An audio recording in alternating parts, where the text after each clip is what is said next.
नमस्कार साथियों, आपका मेरे चैनल पर बहुत बहुत स्वागत है।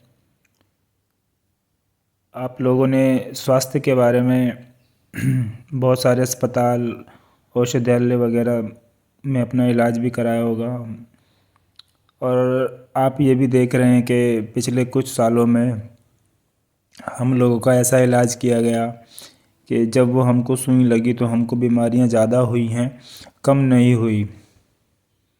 और आप देख पा रहे हैं कि अगर आप थोड़ा सोच सकते हैं तो आप ये देख पाएंगे कि पहले जो हार्ट अटैक आया करते थे उनके आने की 3 स्टेजें हुआ करती थी। और पहला हार्ट अटैक लगभग कई सालों बाद, मतलब 40-45 साल की उम्र में आया करता था। फिर दूसरा आता था कई सालों के बाद, और तीसरा आते आते तो आदमी की ज़िंदगी स्वयं ही पूरी हो जाती थी, आता भी नहीं था।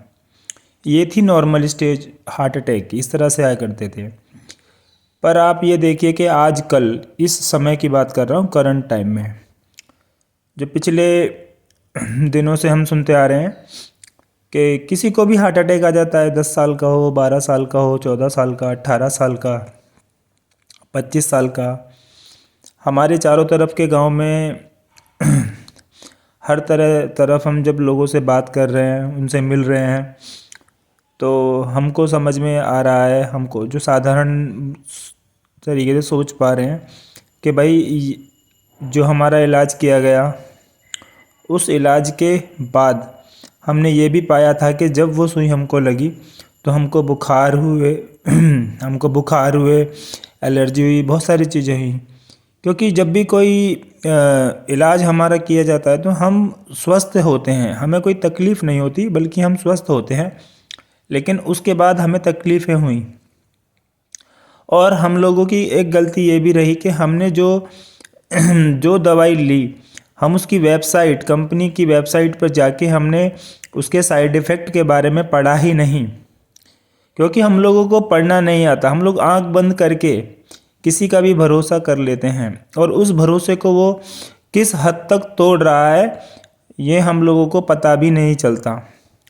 आप लोग जाइए और उस सुई लगी हुई दवाई की वेबसाइट, जो एक्चुअल ऑफिशियल जो वेबसाइट है, वहाँ पे जाके पढ़िए, और जिसने ये लगने के आदेश दिए उसको जाके समझिए और सुनिए उसने क्या क्या बयान दिए हैं पब्लिकली, कि इनको कुछ भी हो जाए हम जिम्मेदार नहीं है, ना कोई अस्पताल जिम्मेदार, ना कोई डॉक्टर जिम्मेदार, कोई भी जिम्मेदार नहीं है हमारे को उसके बाद कुछ हो जाने का।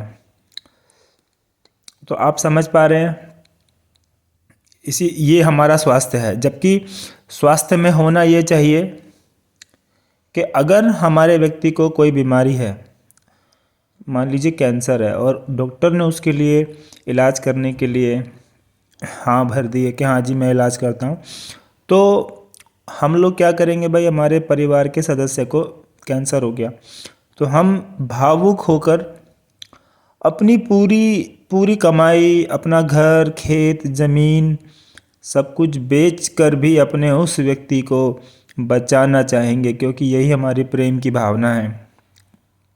भावना का कोई कोई मोल नहीं होता है, भावनाएं अनमोल होती हैं। पर आप देखिए कि हमारा व्यक्ति हमें वापस मिलता भी नहीं है, हमारा सब कुछ लूट जाता है, ख़त्म हो जाता है, खर्च हो जाता है, और बाद में हमारा वो व्यक्ति भी हमें नहीं मिलता। तो क्या आपको नहीं लगता कि यहाँ पर सरकार और उस डॉक्टर की जिम्मेदारी है कि वो सब पैसा तो वापस दे, जो उसने ये वादा करके कहा कि मैं इसका इलाज कर दूंगा, इसको कुछ नहीं होगा। और आपने ऐसी बातें अक्सर सुनी हैं, और आपने ऐसा कई फिल्मों में भी देखा है कि वो लोग झूठ मूठ व्यक्ति को वेंटिलेटर पे लेटा हुआ दिखाते हैं शीशे के बाहर से, कि आपका व्यक्ति देखो जीवित है, मशीन चल रही है, आदमी के मुंह पे लगा हुआ है वो सब कुछ ऑक्सीजन का वगैरह वगैरह। तो और ये ऐसा दिखाते रहते हैं कि आपका आदमी जीवित था, इतने पैसे जमा कराओ कराओ। ये षड्यंत्र हम कब तक झेलते रहेंगे? क्या हमें सोचने की बुद्धि नहीं है? क्या हम सोच नहीं सकते? हम इतने मूर्ख हैं? हम तो इतने मूर्ख नहीं अब बन सकते, अगर कभी बन भी गए। अब आप उठो, जागो, और इन चीज़ों के लिए आवाज़ उठाओ। अभी फिर अगली वीडियो में मिलते हैं।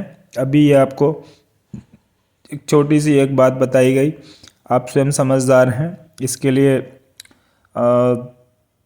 एक नस्ल बचाओ रैली का आयोजन किया गया है, जो 19 नवंबर से, जिसकी शुरुआत है करनाल में, हुडा ग्राउंड सेक्टर 12 में।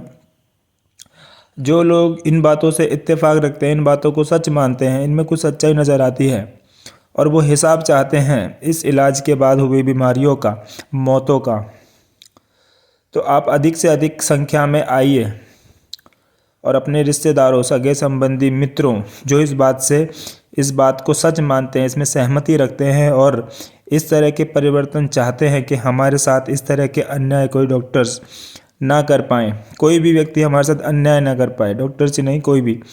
तो हम उन अन्याय के लिए अब हमें निकलना होगा। अब हम ऐसे हाथ पे हाथ रख के नहीं बैठ सकते। हम ये नहीं कह सकते करेगा कौन, हमारे बस की नहीं है, हम नहीं कर सकते। ऐसे आप हाथ पे हाथ रख के और ऐसा कहते हुए नहीं बैठ सकते। आपको उठना होगा। आप उठिए, जागिए और कदम से कदम मिलाकर चलिए। ये रैली एक शुरुआत है जिसकी हम चर्चा कर रहे हैं। आपका इसमें बहुत स्वागत है। आइए और आप हमें अपनी भी राय दीजिए, विचार दीजिए, तभी हम लोग इस लड़ाई को जीत पाएंगे, क्योंकि जनता ही इस देश की मालिक है। बाकी जितने भी लोग इसमें हैं, जो सरकारी तंत्र में हो, कोई से भी काम करते हो सरकारी, वो सब हमारे ही पैसे से तनख्वाह पाने वाले लोग हैं और वो हमारे लिए नीति बनाने के लिए बिठाए गए हैं। और ये उनकी कैसी नीतियां हैं कि वही उन्हीं के नुमाइंदे, उन्हीं के लोग हमारे साथ अत्याचार कर रहे हैं। हम ऐसा अत्याचार किसी के साथ होते हुए देख भी नहीं सकते और ना इसको हम बर्दाश्त करेंगे। अब बहुत हो चुका। हमें किसी को ये कहने की वो नहीं है कि भाई ऐसा हो गया, चलो कोई बात नहीं, ऐसा होता रहता है, ऐसा नहीं होगा। अब ऐसा होने नहीं दिया जाएगा।